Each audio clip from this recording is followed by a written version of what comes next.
What happens when a homeless man, living in his car and down to his last dollar, faces a judge who could take away the only shelter he has left? Most people would expect harsh justice, but they've never met Judge Frank Caprio, and they've never witnessed what true compassion looks like when it wears a black robe. The gavel hadn't even fallen yet, but something was already different in courtroom 6A at Providence Municipal Court. Judge Frank Caprio looked up from his papers as the next case was called, and what he saw made him pause. Not because of the charges, but because of the man standing before him. Robert Martinez shuffled forward, his worn sneakers squeaking against the polished courtroom floor. His clothes hung loose on his thin frame, clearly donated items that had seen better days on someone else's body. His hair was unkempt, his beard patchy and uneven, but his eyes held something that Judge Caprio had learned to recognize after decades on the bench. They held dignity, despite everything life had taken from him. The bailiff read the charges with the same mechanical precision he used for every case. Parking violation, failure to move vehicle during street cleaning, fine of $65. Simple words that meant nothing to most people, but Judge Caprio knew they could mean everything to someone like Robert. The courtroom was unusually full that Tuesday morning. Television cameras rolled quietly in the corner, capturing another episode of Caught in Providence, the show that had made Judge Caprio famous not for harsh sentences, but for his humanity. Regular viewers tuned in not to see justice served cold, but to witness something increasingly rare in America's legal system: compassion. As Robert approached the defendant's table, Judge Caprio noticed the way the man's hands shook slightly. Not from nervousness alone, but from something deeper. Hunger, perhaps. Cold. The kind of tremor that comes from nights spent wondering where your next meal will come from, or if there will be a next meal at all. "Good morning, Mr. Martinez," Judge Caprio said, his voice carrying the warmth that had earned him the title America's Nicest Judge. "I see you're here about a parking ticket. Can you tell me what happened?" Robert cleared his throat, the sound echoing in the suddenly quiet courtroom. Behind him, dozens of other defendants waited their turn, most expecting this to be another quick case. Fine issued, payment plan arranged, next defendant please.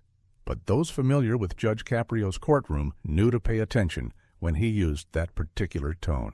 "Your Honor," Robert began, his voice barely above a whisper, "I was living in my car, had been for about 3 weeks." He paused, swallowing hard. The admission hung in the air like smoke.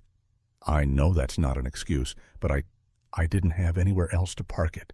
The simple statement revealed layers of struggle that most people couldn't imagine.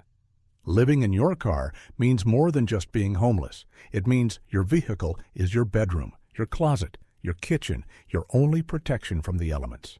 It means constantly moving to avoid exactly this situation, constantly looking over your shoulder, constantly aware that you're one parking ticket away from losing the last thing that separates you from sleeping on the street.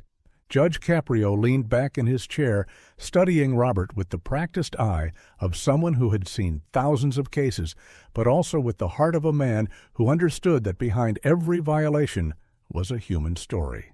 The courtroom remained unusually quiet. Even the court reporters seemed to type more softly.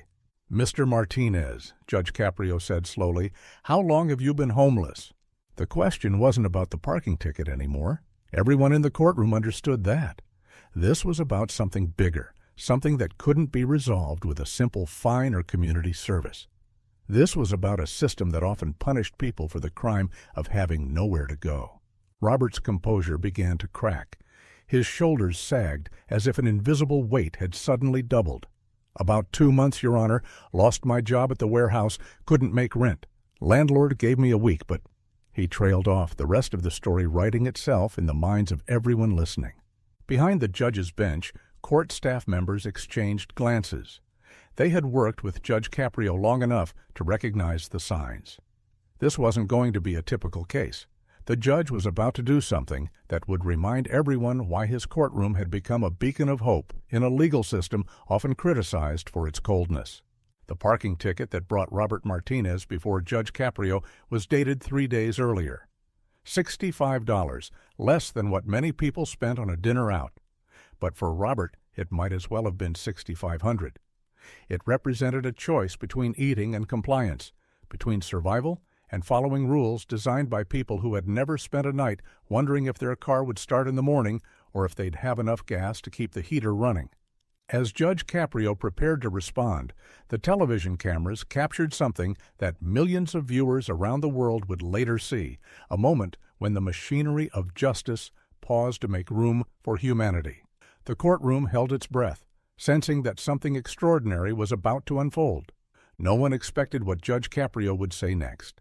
Judge Frank Caprio had presided over tens of thousands of cases during his career, but he never lost sight of the fact that each file represented a real person with a real story. As Robert Martinez stood before him, the judge saw not just another parking violation, but a fellow human being caught in circumstances that could befall anyone. "Mr. Martinez," Judge Caprio said gently, setting down his pen and giving Robert his full attention, "tell me about yourself. What kind of work did you do?" Most judges would have simply processed the fine and moved on to the next case. Court dockets are packed, time is precious, and the system is designed for efficiency, not empathy. But Judge Caprio had learned something in his decades on the bench that many in the legal profession never discover. Sometimes the most important thing you can do is simply listen. Robert straightened slightly, surprised by the question. "I worked at a packaging warehouse for 8 years, Your Honor. Started on the line, worked my way up to supervisor. It was good work, steady work." His voice carried a note of pride, the kind that comes from honest labor and the dignity of earning your own way. "What happened?" Judge Caprio asked, though he suspected he already knew the answer. He had seen this story play out countless times. Good people, hard-working people, brought low by circumstances beyond their control. "Company downsized," Robert continued, the words coming easier now. "They kept the younger guys, said it was about efficiency, but—" He shrugged, a gesture that conveyed years of understanding how the world really worked. "I'm 54, Your Honor. In today's market, that might as well be 104. The judge nodded knowingly. Age discrimination was illegal, but proving it was nearly impossible, and companies had become expert at finding other reasons to let older workers go.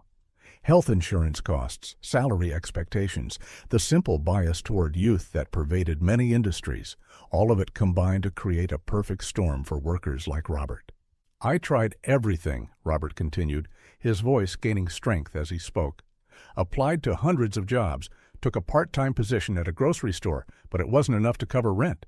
$22 an hour at the warehouse, down to minimum wage stocking shelves at night. The math just doesn't work." Judge Caprio leaned forward, his expression thoughtful. In most courtrooms, this conversation would never happen. Defendants would state their case, judges would issue fines, and everyone would move on. But Caprio had built his reputation on understanding that the law existed to serve people, not the other way around. "Do you have family, Mr. Martinez?" the judge asked. Robert's face tightened with pain. "I have a daughter, Your Honor. Lives in California with her mother. I haven't told them about this. How do you explain to your child that her father is living in his car? That everything she thought she knew about you was built on having a job, an apartment, a normal life?" The courtroom was completely silent now. Even the usual shuffling of papers had stopped as everyone absorbed Robert's words.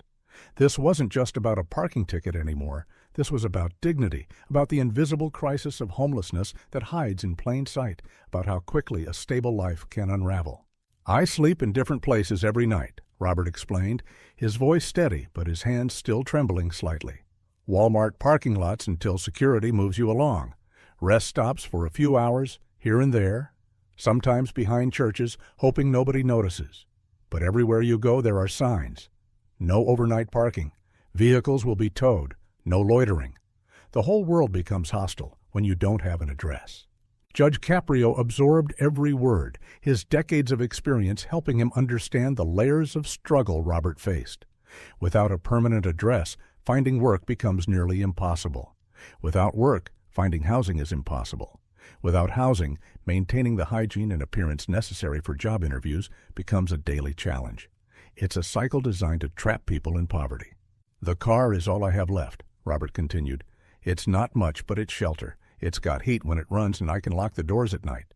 Losing it would mean the street, and at my age." He didn't finish the sentence, but everyone in the courtroom understood the implications. Judge Caprio looked at the ticket in front of him, a simple parking violation that had occurred while Robert was probably trying to get a few hours of safe sleep. The street cleaning rule was designed to maintain community standards, but what happened when following that rule was impossible for someone who had no other option. "Mr. Martinez," the judge said softly, "most people don't understand what you're going through. They see homelessness as something that happens to other people, people who made bad choices or didn't work hard enough. But you worked for 8 years, supported yourself, lived responsibly. This isn't about character. This is about a system that can fail any of us." Robert nodded, tears forming in his eyes.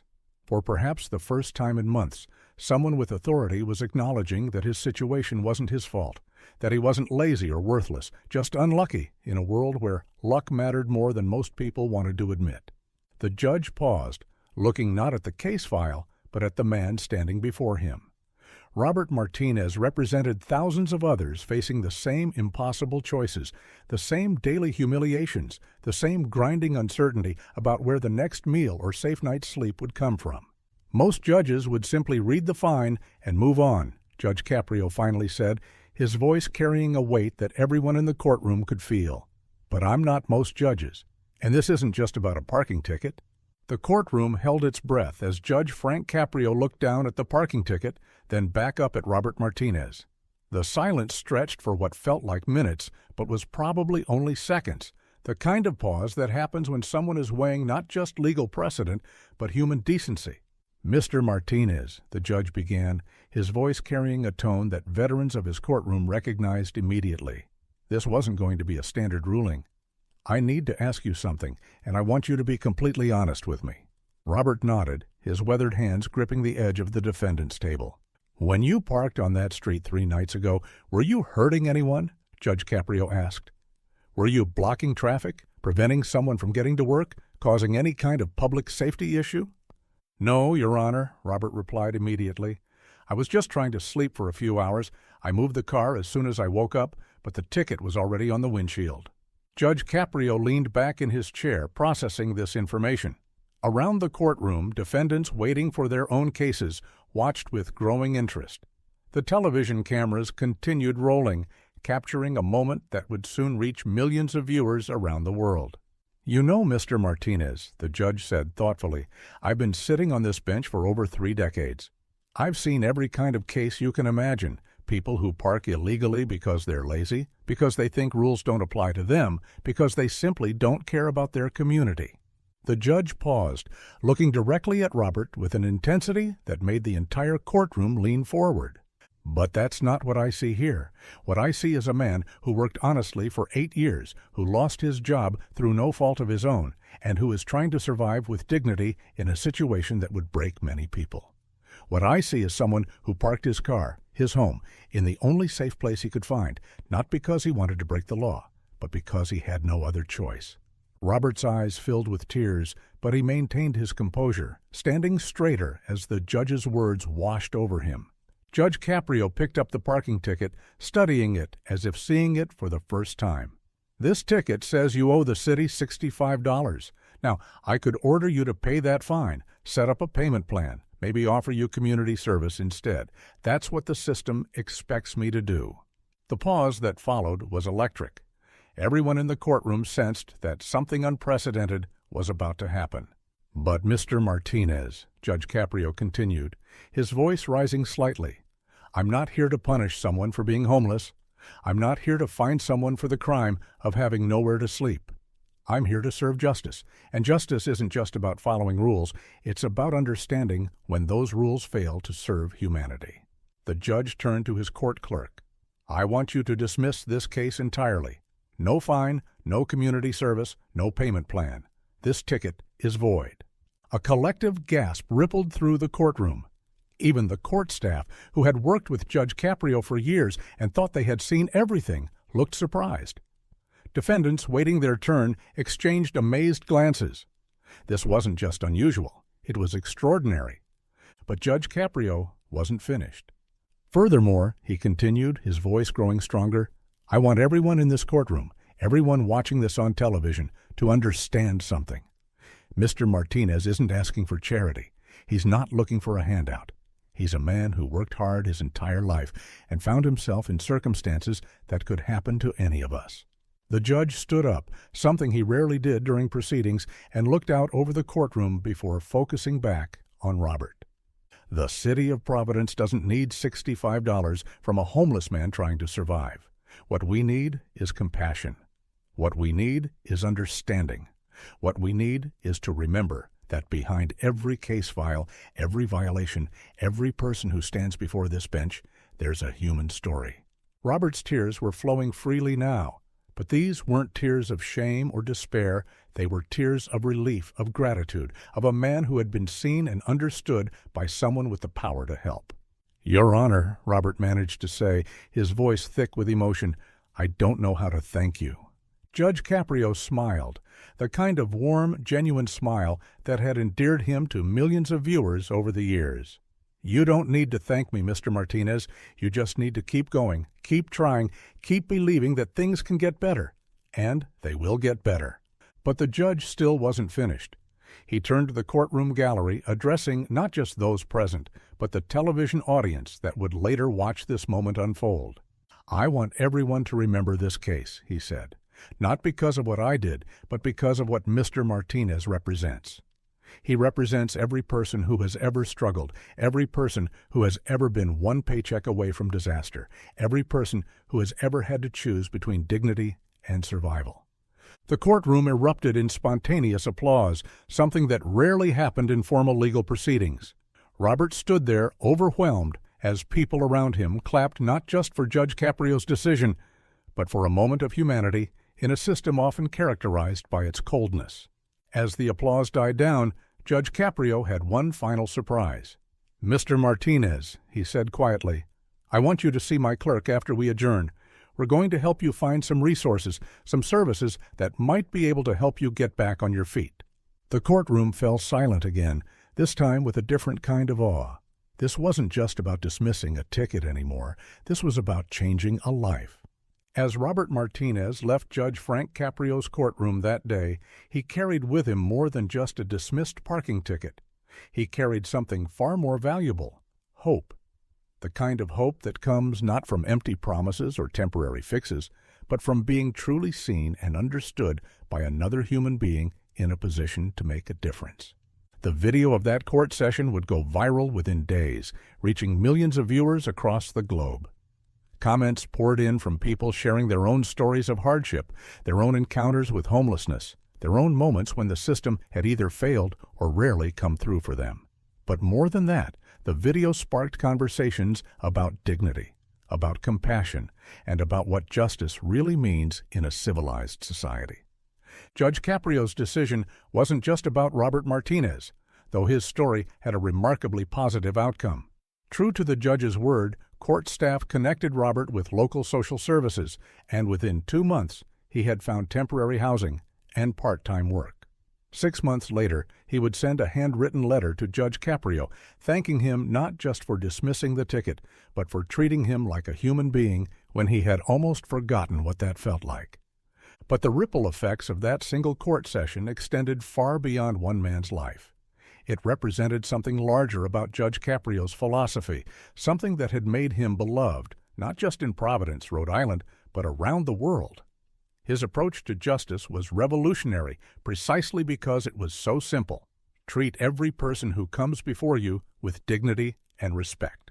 Over his decades on the bench, Judge Caprio had presided over thousands of similar cases.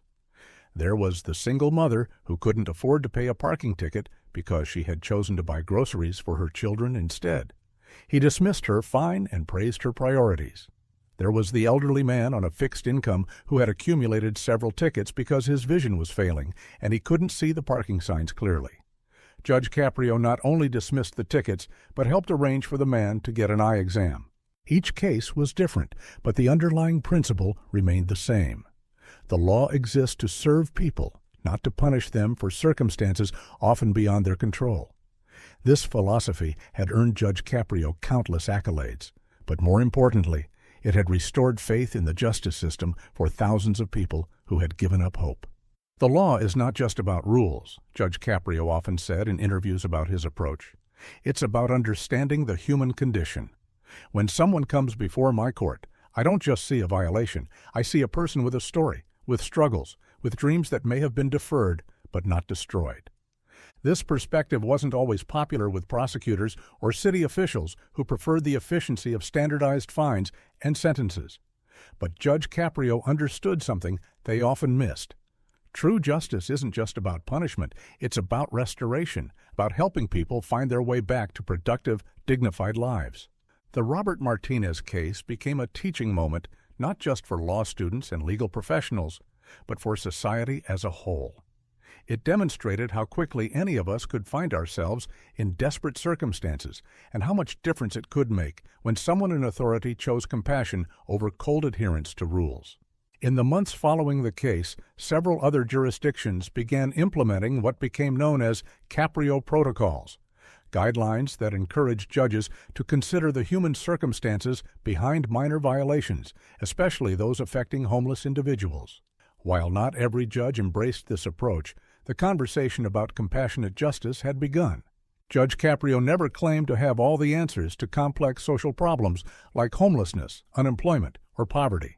He understood that dismissing parking tickets wouldn't solve systemic issues that required broader policy solutions. But he also understood that sometimes individual acts of kindness and understanding could plant seeds that grew into something much larger. "I can't solve homelessness from my courtroom," he reflected years later, "but I can treat homeless people with the dignity they deserve. I can't create jobs for unemployed workers, but I can refuse to punish them for their circumstances. Sometimes the most revolutionary thing you can do is simply be human." The television show Caught in Providence continued for years, showcasing hundreds of similar cases where Judge Caprio's humanity shone through the formal structures of the legal system.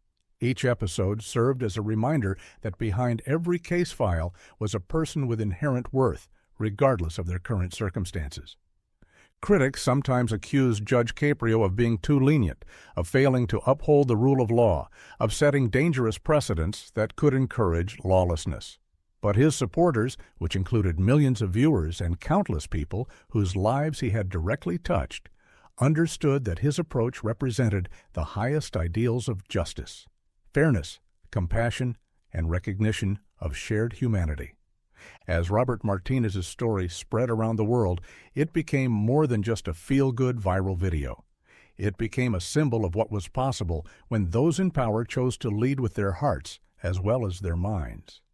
It reminded people that in a world often characterized by division and harshness, there were still individuals willing to stand up for basic human decency. Judge Frank Caprio reminded us that justice isn't only about laws, it's about humanity. In his courtroom, the scales of justice were balanced not just by evidence and precedent, but by compassion and understanding. And that is the legacy he leaves behind, proof that one person in one position, making one compassionate choice at a time, can change the world. Thank you for watching this tribute to Judge Frank Caprio. If his story touched you, please share it with others so his message of kindness and fairness can continue to inspire the world.